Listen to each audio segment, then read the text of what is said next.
네, 오늘 사도행전 우리 20번째 시간입니다. 기본으로 돌아가자라고 하는 제목으로 사도행전 6장 1절부터 7절 말씀 가지고 잠깐 함께 나누도록 하겠습니다. 초대교회 안에 두 부류의 사람들이 있습니다. 한 부류는 그 지역에 살고 있던 히브리파 유대인들이었고, 또 한 부류는 흩어져 살다가 돌아온 헬라파 유대인들입니다. 그런데 이 유대인들이 예수교를 믿는다라고 하는 것은 그 당시에는 어떤 개념이냐, 지금도 이슬람권에서는 똑같은 그러한 문제들이 있는데, 사실은 이 유대교의 그 강력한 응집력 속에서 이 사람들이 살다가 지금 이탈하는 거죠. 그래서 예수교로 옮겨오는 그러한 형국이기 때문에 그들이 공동체로부터, 자신들이 소속되어 있던 공동체로부터 이탈하는 그러한 일들이 생겨나가는 것입니다. 그러다 보니 때로는 생업의 현장에서 배척당하는 그러한 일들이 발생합니다. 먹고 사는 문제들이 예전과 같지 않은 그러한 일들이 생기는 것이죠. 오늘 그러한 배경 속에서 우리가 사도행전 6장 말씀을 좀 보아야 합니다. 그들이 이와 같은 경제적인 부분에서 이제 문제가 생기기 시작하는 것입니다. 1절 말씀 보니까 그때 제자가 더 많아졌는데 헬라파 유대인들이 자기의 과부들이 매일의 구제에 빠짐으로 히브리파 사람을 원망하였다라고 말씀하고 있습니다. 유대교에서 예수교로 나온 것만 해도 그들에게 경제적으로 어려움이 있는 것인데, 특별히 어떤 사람들이 더 힘들어지느냐? 과부들이라고 하는 것입니다. 고대 시대에는 농업 위주의 그러한 사회이지 않습니까? 그러다 보니까 남편이 없고 아들이 없으면 생업의 현장에서 살아남을 수가 없습니다. 그래서 과부들은 늘 어려운 대상자로 그렇게 분류되곤 했습니다. 그런데 특별히 그곳에 지금 문제가 생기는데, 헬라파 유대인의 과부들과 히브리파 유대인의 과부들이 서로 구제 부분에서 갈등이 빚어지는 것입니다. 어떤 사람들이 더 대접을 받습니까? 히브리파 유대인들이 자기네들 사람들을 더 챙긴다는 거죠. 헬라파 유대인들은 디아스포라 사람들입니다. 다른 지역에 떠돌다가 이제 이 예루살렘에 왔다가 예수를 믿게 된 그런 사람들입니다. 그러니까 히브리파 유대인들이 이 디아스포라 헬라파 유대인들을 조금 천대했던 것 같습니다. 여러분, 지금 이 공동체를 다시 한번 우리가 좀 살펴봐야 되는데요.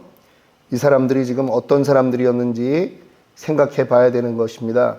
이것이 그냥 단순한 실수인가 하는 것입니다. 단순한 실수가 아니기 때문에 그렇습니다.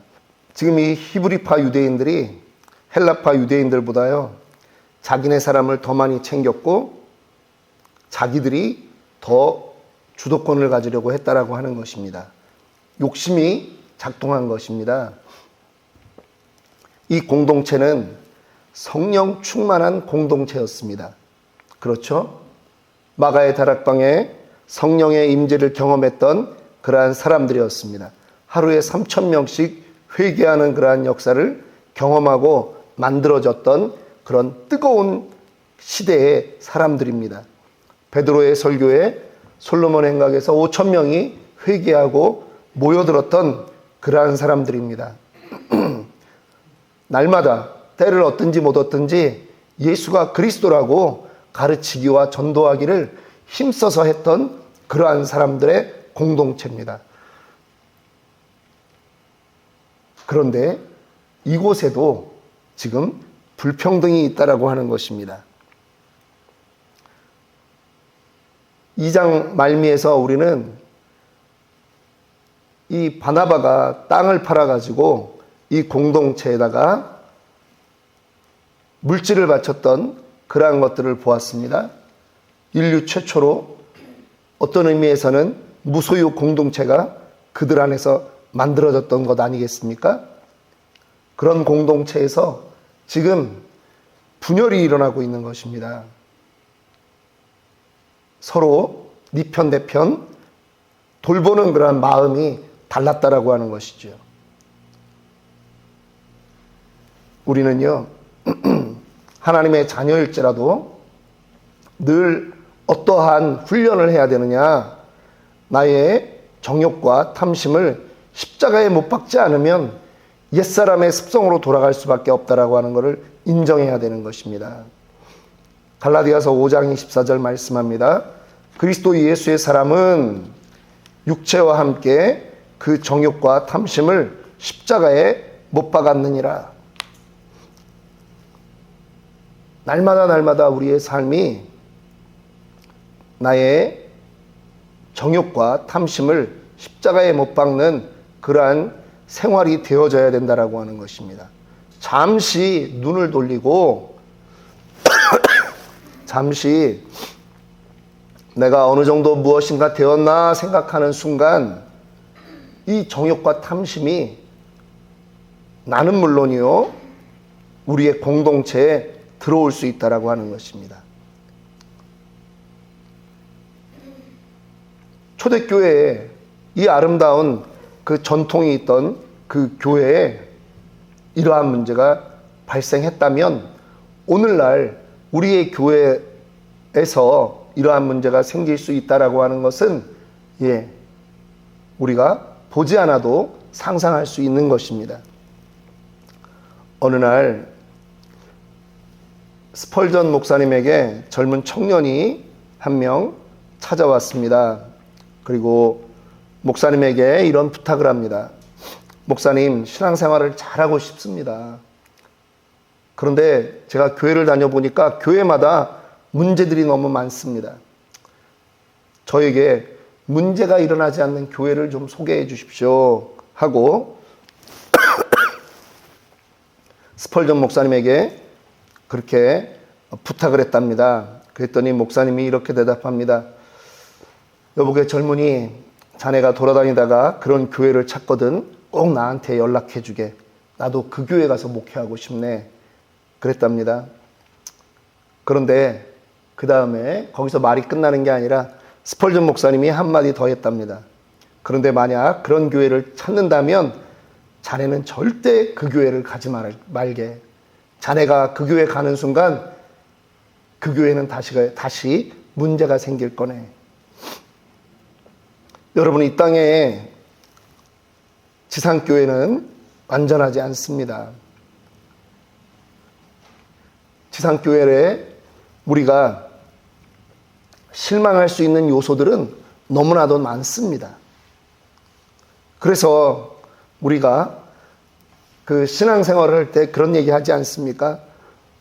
때로는 목사에게도 상처받을 수 있기 때문에 하나님 보고 교회 다니는 거다 이렇게 말하는데 그런 말을 하는 우리도 사실은 마음이 아플 때가 있습니다.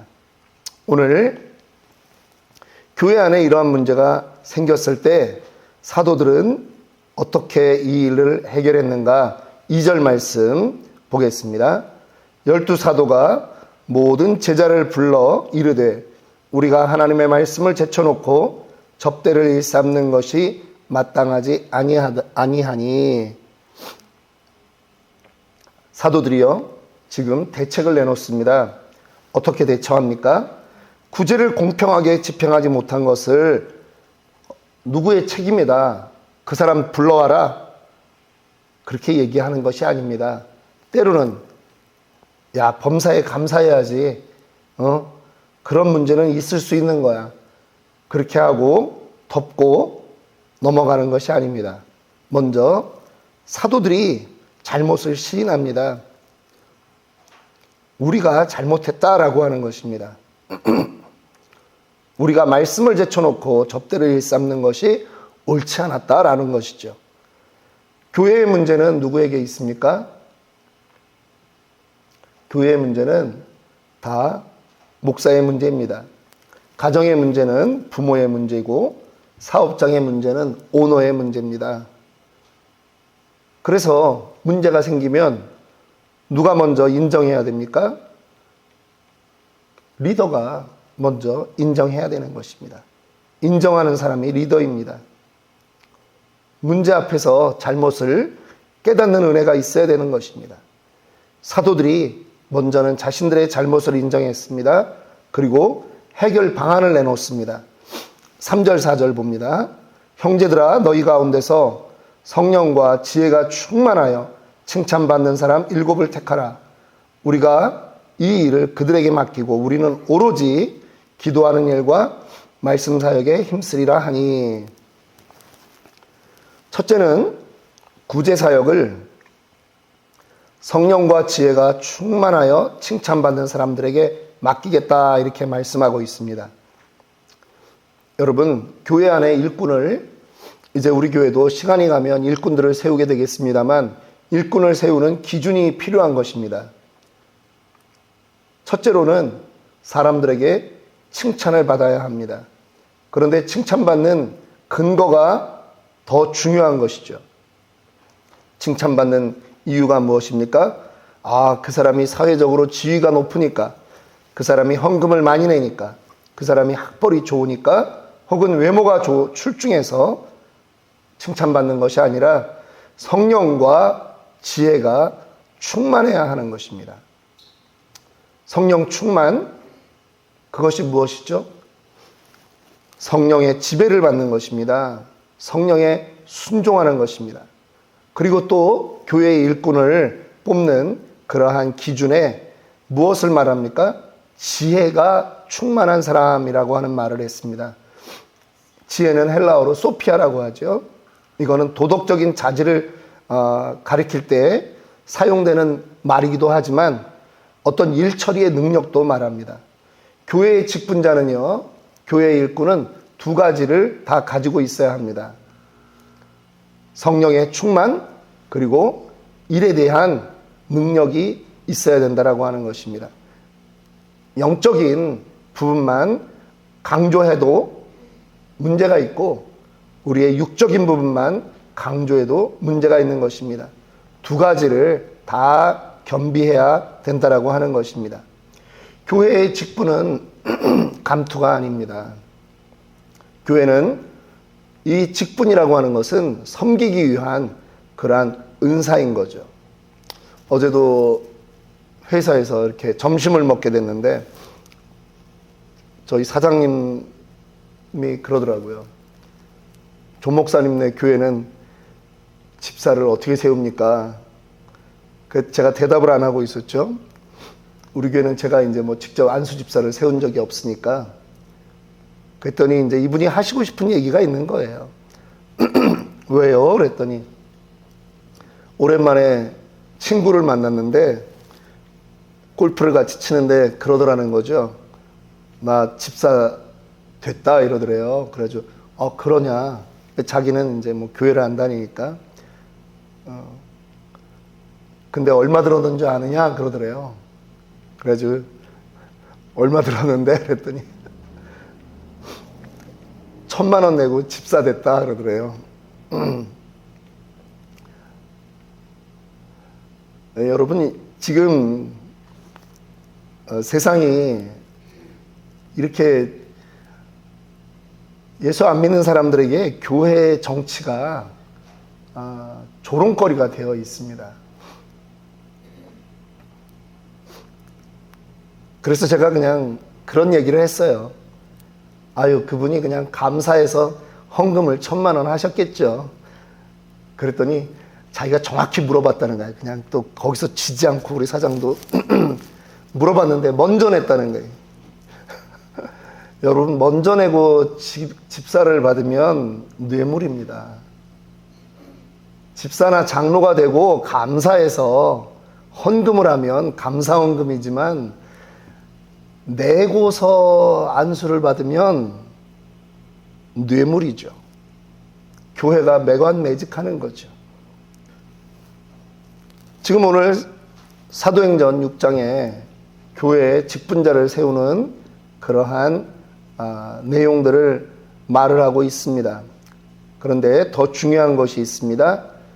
사도들이 무엇을 하기 위해서 직분자를 세우느냐 하는 거죠.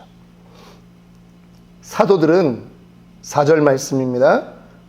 우리가 이 일을 그들에게 맡기고 우리는 오로지 기도하는 일과 말씀 사역에 힘쓰리라.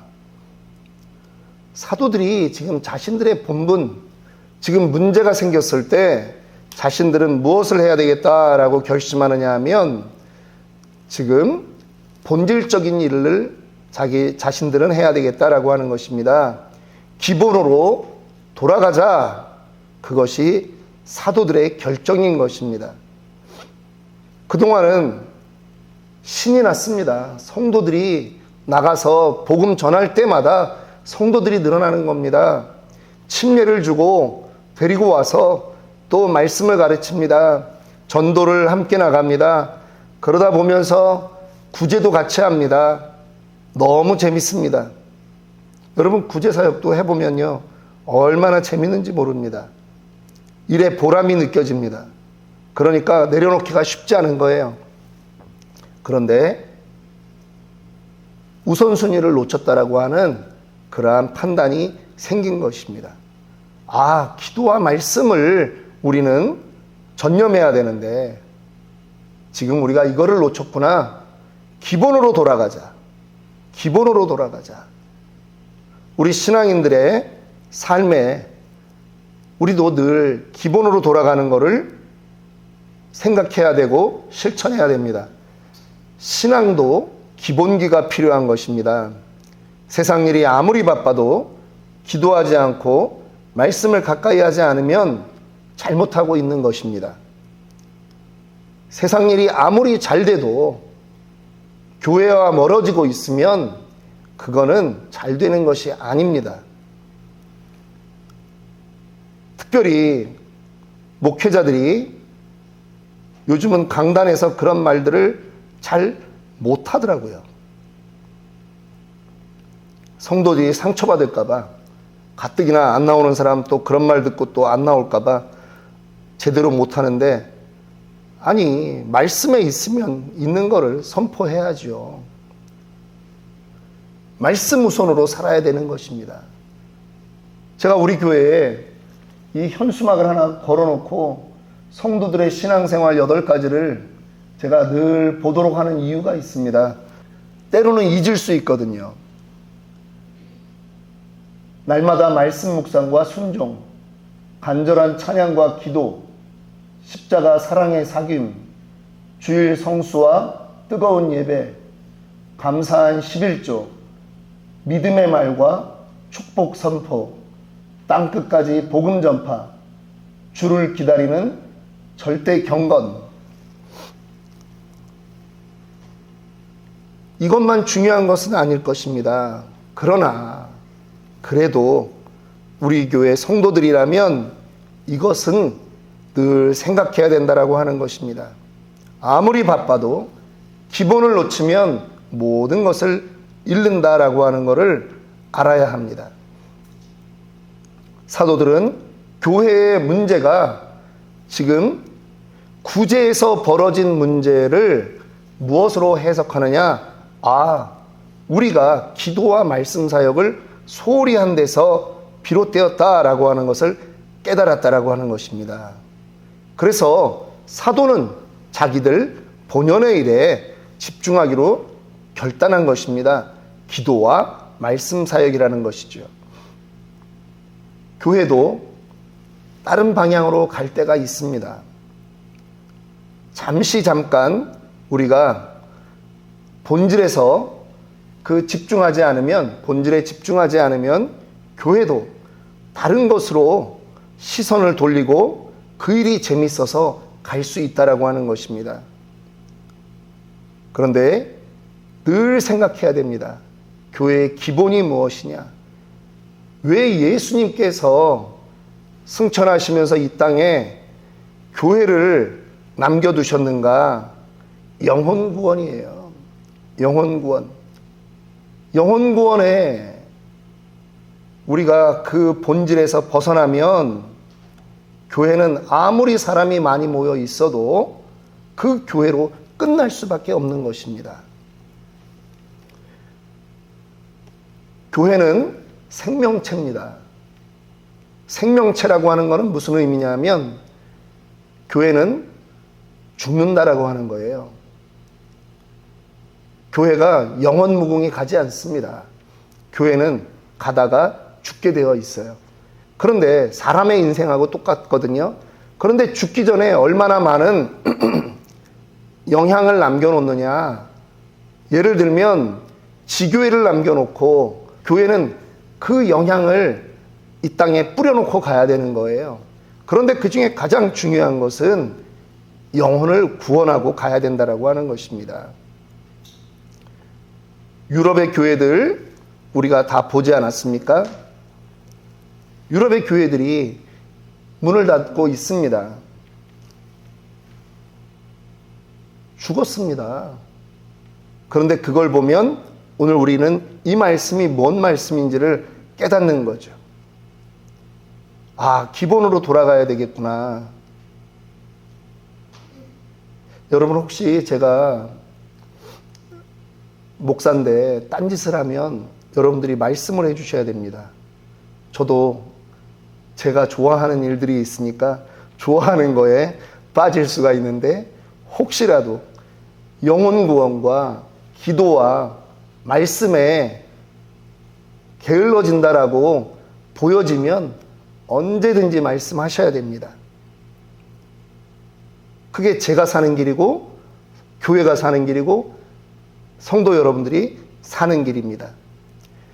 사도들이 이렇게 결정하니까 7절에 어떠한 일들이 일어납니까?